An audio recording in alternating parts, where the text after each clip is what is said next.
Mjambo na habari za asubuhi wapendwa wasikilizaji na watazamaji wa Kivu News Info. Matumaini yetu mko salama salimini.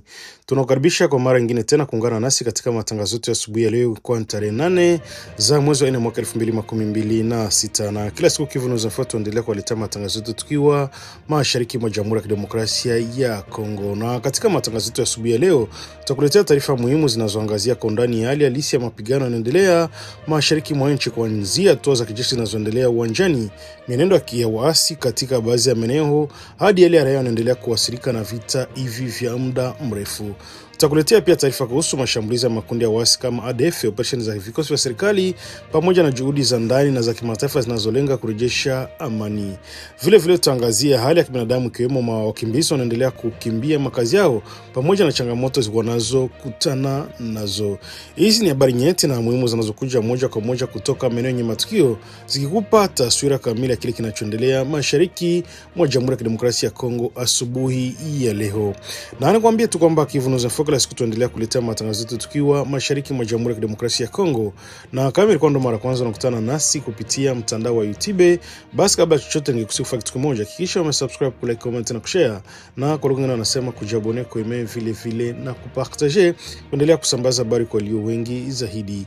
Na basi kama tutakuwa tumeshafanya hivyo, acha tuendelee kusema asante sana kuchagua Kivu News Info kama kituo chako chema cha matangazo. Langu jina mimi ni Ite Eloge Lulonga. Basi nakualika kuona mimi mwanzo hadi mwisho wa matangazo yetu asubuhi ya leo, ikiwa tarehe 8 za mwezi wa 4 mwaka 2026. Nani Kivu News Info, sauti ya wananchi. Basi karibu tukupashe. Mapigano kati ya waasi wa M23 na makundi ya wazalendo yanaendelea kushika kasi mashariki mwa Jamhuri ya Kidemokrasia ya Kongo, huku hali ya kiusalama ikiendelea kuwa tete na yenye wasiwasi mkubwa kwa raia wanaoishi katika maeneo yaliyoathirika na vita hivyo. Kwa mujibu wa taarifa za hivi karibuni kutoka vyanzo vya ndani, waasi wa M23 sasa wanaripotiwa kufika kumbali wa takriban kilomita 13 kutoka grupmenti ya Waloya Lohanda katika wilaya wa Walikale, baada ya kusonga mbele na kudhibiti vijiji vya Chunguti ambao ni makao makuu ya grupmenti ya Tilalo katika wilaya ya Kalehe. Tukio hilo lilitokea siku ya jana Jumanne tarehe 7 Aprili na linaonekana kuongeza presha katika eneo lote la Kivu.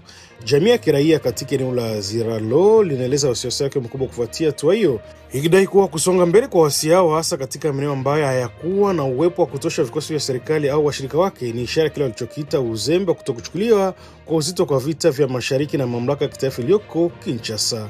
Wanasema hali inaweza kusababisha kupotea zaidi kwa maeneo muhimu endapo hatua za haraka hazitachukuliwa. Wakazi wa maeneo karibu na mapigano wanaendelea kuishi katika hali ya taharuki, huku baadhi yao wakianza kuhama makazi yao kwa hofu ya kuzingirwa na mapigano.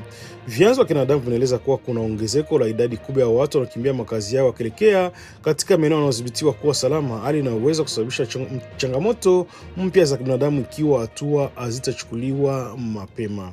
Hali inajiri zaidi ya mwaka mmoja tangu waasi hao walipofanikiwa kuchukua udhibiti wa miji mikubwa ya Goma na Bukavu, jambo linaloendelea kuonyesha kuwa vita vya mashariki bado vinaendelea kwa nguvu na vijapatiwa suluhisho la kudumu.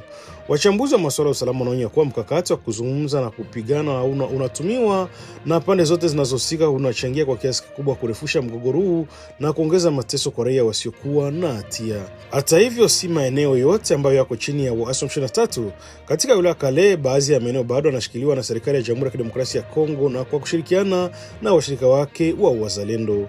Maeneo hayo ni pamoja na grupmenti ya Kilima, Kalonge, sehemu ya Mubuku ndani ya sheferia Bahavu pamoja na eneo lote la sheferi la Buolo ambako vikosi vya serikali vinaendelea kuwepo na kudhibiti hali ya usalama kwa kiwango fulani. Wakati huo, sauti kutoka kwa jamii ya kiraia zinaendelea kusisitiza umuhimu wa serikali kuongeza juhudi katika kulinda raia na kurejesha mamlaka katika maeneo yote yaliyopotea.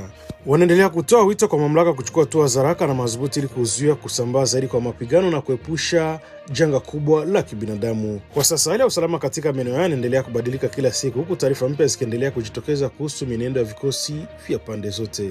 Mashariki mwa nchi inaendelea kubaki katika hali ya sitofahamu, ambako matumaini ya kurejea kwa amani ya kudumu bado yanaonekana kuwa mbali, na mustakabali wa mamilioni ya raia ukiendelea kutegemea hatua zitakazochukuliwa katika siku zijazo. Hali Hali ya usalama endelea kuzorota katika eneo la Mambasa mkoani Ituri, mashariki mwa Jamhuri ya Kidemokrasia ya Kongo, huku mashambulizi ya makundi ya waasi yakizidi kuathiri maisha ya raia wasio na hatia na kuzua hofu kubwa miongoni mwa wakazi wa eneo hilo. Katika hatua ya kubaliana na hali hiyo, ujumbe wa Umoja wa Mataifa wa kulinda amani nchini Jamhuri ya Kidemokrasia ya Kongo MONUSCO umetangaza kupeleka kikosi cha awali cha askari wa kulinda amani maarufu kama Casque Bleu kwa ajili ya kufanya tathmini ya hali ya usalama katika wilaya ya Mambasa. Hatua hiyo ilichukuliwa siku ya jana Jumatatu tarehe 7 Aprili kufuatia kuongezeka kwa mashambulizi ya kikatili yanayohusishwa na kundi la ADF na linaendelea kufanya operesheni zake katika maeneo kadhaa ya mashariki mwa nchi. Kwa mujibu wa Jean Tobi Okola anayehusika na mawasiliano ya kimkakati ndani ya MONUSCO mkoani Ituri, ujumbe uliotumwa kwa kushirikiana na jeshi la Jamhuri ya Kidemokrasia ya Kongo ukiwa na lengo la kuchunguza hali halisi ya usalama na kusaidia katika juhudi za kulinda raia pamoja na kuimarisha utulivu katika eneo hilo. Hata hivyo, pamoja na nia hiyo, ujio wa vikosi hivyo haujapokelewa vyema na sehemu ya wakazi wa Mombasa. Vyanzo vya ndani vinaeleza kuwa kundi la vijana liliandaa maandamano na kuweka vizuizini barabarani ili kuchoma matairi wakipinga uwepo wa MONUSCO katika eneo hilo. Wakazi hao wanaonyesha kutokuridhishwa kwa kile walichokiona kama kushindwa kwa ujumbe huo kuwalinda ipasavyo dhidi ya mashambulizi ya mara kwa mara ya makundi hayo ya waasi. Kwa upande mwingine, hali ya usalama katika Mombasa inaendelea kuwa mbaya zaidi kutokana na kuongezeka kwa mashambulizi ya ADF katika miezi ya hivi karibuni. Kundi hilo lenye asili ya Uganda limekuwa likihusishwa na mauaji ya raia, utekaji nyara pamoja na uchomaji wa vijiji, hasa katika maeneo ya vijijini na misitu ambako ni vigumu kwa vikosi vya usalama kuwafikia kwa haraka. Taarifa zinaonyesha kuwa katika wiki za hivi karibuni pekee, makumi ya raia wameuawa katika mashambulizi hayo, huku idadi ya vifo ikikaribia watu 100 hasa katika maeneo ya mgodi ndani ya wilaya ya Mombasa. Hali imesababisha pia maelfu ya wakazi kuyahama makazi yao, kukimbia maeneo salama zaidi na hivyo kuongeza mizigo ya kibinadamu katika eneo hilo. Licha ya operesheni za pamoja zinazoendeshwa na jeshi la Jamhuri ya Kidemokrasia ya Kongo kwa kushirikiana na jeshi la Uganda, yani PDF, tishio la ADF bado linaendelea kuwepo katika maeneo kadhaa ya Mombasa pamoja na wilaya jirani za Irumu na Beni. Hali inaendelea kuzua maswali mengi miongoni mwa wananchi kuhusu ufanisi wa juhudi za usalama zinazoendelea, huku wengi wakitaka hatua madhubuti zichukuliwe ili kulinda maisha ya raia na kurejesha hali ya amani. Kwa sasa mkoa wa Ituri unaendelea kubaki katika hali ya taharuki ambako mashambulizi ya mara kwa mara, ukosefu wa uaminifu kati ya wananchi na vyombo vya usalama pamoja na changamoto za kibinadamu vinaendelea kufanya hali ngumu zaidi, huku matumaini ya kurejea kwa utulivu wa kudumu yakiendelea kusubiri hatua madhubuti kutoka kwa wadau wote wanaohusika. Hali ya kibinadamu katika mashariki mwa Jamhuri ya Kidemokrasia ya Kongo inaendelea kuibua maswali makubwa kufuatia kufichuliwa kwa takwimu nzito kuhusu madhara ya vita katika mji wa Uvira mkoani Kivu Kusini. Kwa mujibu wa ripoti rasmi ya serikali iliyowasilishwa mjini Kinshasa, zaidi ya watu 1500 wamepoteza maisha, huku takribani wanawake 14,400 wakiripotiwa kufanyiwa vitendo vya ukatili wa kingono ndani ya kipindi cha wiki 5 cha uvamizi wa mji wa Uvira. Ripoti hiyo iliwasilishwa na waziri wa haki za binadamu Samuel Mbemba mbele ya vyombo vya habari, na taarifa hiyo inaeleza kuwa katika kipindi hicho zaidi ya watu 1300 walazimika kuyahama makazi yao kwa haraka wakimbia machafuko na vitendo vya ukatili vilivyotawala katika eneo hilo ambalo kwa sasa linatajwa kuwa kama makao ya muda wa mkoa wa Kivu Kusini. Kwa upande wa watoto, hali imeelezwa kuwa mbaya zaidi ambako zaidi ya watoto 12,000 waliathirika moja kwa moja kati ya tarehe 10 Disemba hadi tarehe 18 Januari mwaka 2026. Watoto walikumbwa na kukosa masomo, mshtuko wa kisaikolojia pamoja na kutenganishwa na familia zao, hali iliyoweza kuwa na hatari za muda mrefu katika maisha yao. Ripoti hiyo ya kurasa kadhaa pia imefichua kuwepo kwa makaburi ya halaiki katika maeneo mbalimbali ya Uvira, jambo linaloonyesha ukubwa wa janga hilo la kibinadamu. Miongoni mwa maeneo yaliyotajwa ni pamoja na Mai ya Moto ambako makaburi 3 yaligunduliwa yakiwa na miili 115, eneo la Kilomoni likiwa na kaburi lenye miili 31 pamoja na makaburi mengine katika maeneo ya Kala, Rutembo na Kaponda. Kwa mujibu wa waziri wa haki za binadamu, kipindi hicho kilikubikwa na mashambulizi ya mabomu, mauaji ya kiolela, utekaji nyara, vitendo vya ubakaji na uporaji wa mali za raia, aliyosababisha hofu kubwa na mateso makubwa kwa wakazi wa eneo hilo. Ripoti hiyo imebaini kile walichokiita uporaji uliopangwa ambako zaidi ya malori 162 yalidaiwa kuingia kutokea Rwanda akihusika katika ukiukwaji wa mali kutoka maeneo yaliyokumbwa na mapigano.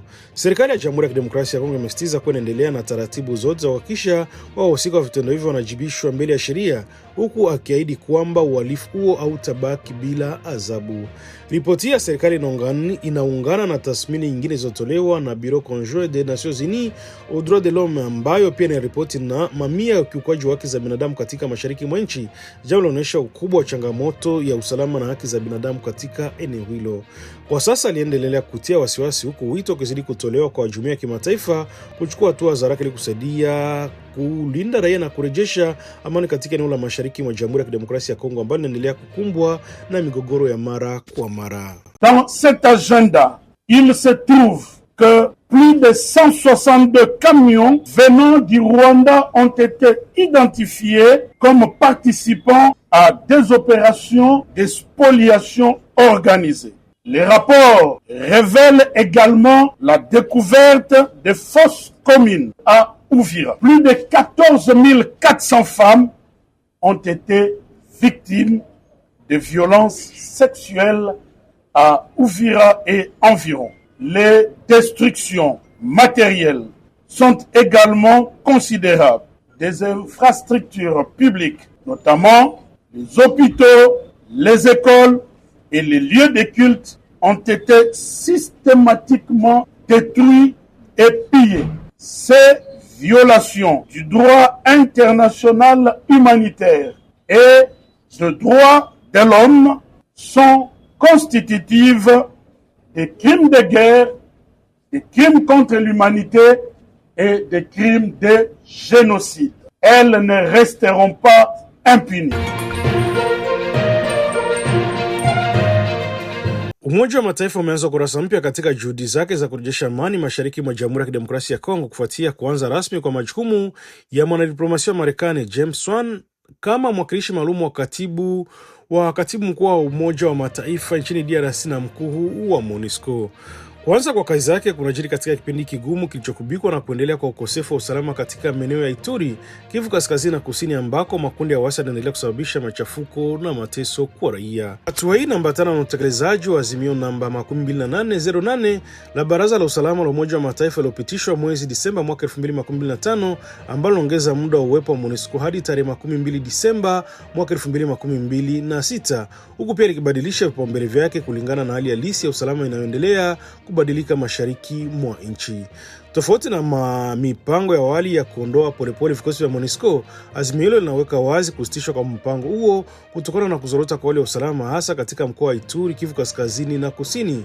Katika mazingira ya MONUSCO imepewa jukumu la kuimarisha ufuatiliaji wa usitaji vita na kusaidia juhudi za kurejesha utulivu wa kudumu.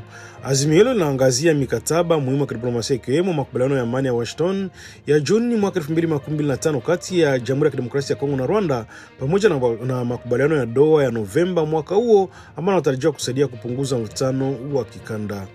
Katika kukabiliana na mabadiliko ya vita, Umoja wa Mataifa umeeleza wasiwasi wake kuhusu matumizi ya teknolojia na kisiasa za kivita ya makundi ya wasi, zikiwemo makombora ya ardhini kwenda angani na ndege zisizo na rubani zinazojitoa muhanga. Kutokana na hali hiyo, MONUSCO imepewa ruhusa kuendesha operesheni maalumu za kijeshi katika brigedi yake ya kuingiliaji ili kukabiliana na makundi yayo yenye silaha.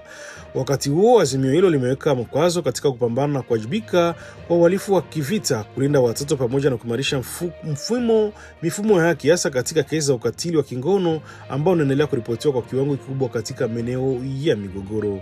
Kimataifa, azimio hilo linashinikiza makundi ya waasi hususan M23 kusitisha mashambulizi yao na kujiondoa katika maeneo wanayoyadhibiti.